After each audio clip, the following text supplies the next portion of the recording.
Have you ever wondered what the name $7 means? Actually, $7 means the 7 sorrows of Mary.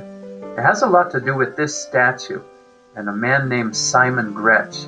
The statue comes from Bavaria and sits at the corner of our church here in Albany. As the famous story goes, Simon Gretsch was digging a well in his farm and he has a bucket of dirt and stones above his head. Well, suddenly they started to fall towards him and he had nowhere to run, so he cried out, "Mother of sorrow, save me." And just then the bucket became entangled and stopped. He was so moved by it that he donated the statue to the church, and eventually the church took that name, $7. So what are the 7 sorrows of Mary? Well, actually the best place to find them in the Church of $7 is right behind the main altar. They surround that scene of Jesus hanging on the cross. You'll see 5 above and 1 just below, and the 5th one is actually Jesus hanging on the cross. The first of the 7 sorrows is the presentation. This is when Mary and Joseph take the infant Jesus into the temple. It seems like a happy occasion, but it's the first time Mary hears that she's going to suffer because of her child. The prophet Simeon tells her, "But a sword will pierce your heart." The second one is the flight to Egypt. This is when Joseph receives the message that the child's life is in danger, so they flee for their lives to Egypt. The third sorrow is when Jesus was 12 years old and he was left behind in the temple. Even though he was okay in his father's house, Mary and Joseph were pretty worried about where he was at.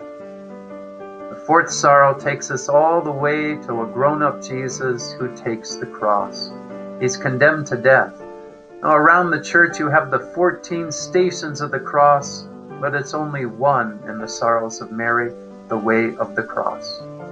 The 5th sorrow of Mary is the biggest one, when Jesus dies on the cross. This is the most prominent display in all of the collection, as Jesus is seen with Mary on his left and John on his right. You know the famous words where he says, "Woman, behold your son, and son, behold your mother."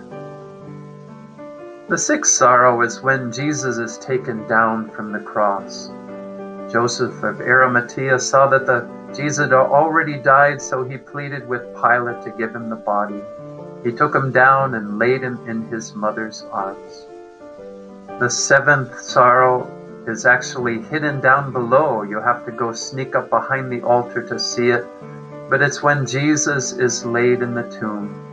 It was a moment of deep sadness as they sealed the tomb with a stone, not knowing what would happen. But we know the story that 3 days later, the women would arrive to find that Jesus had risen. So that's the story of the $7 that we celebrate with a name. It's fun to look around your church as all the stained glass windows, all the statues, they have a story that begs to be told. So take time to look in your church next time you're there so you can hear the stories, know the legacy that we are a part of.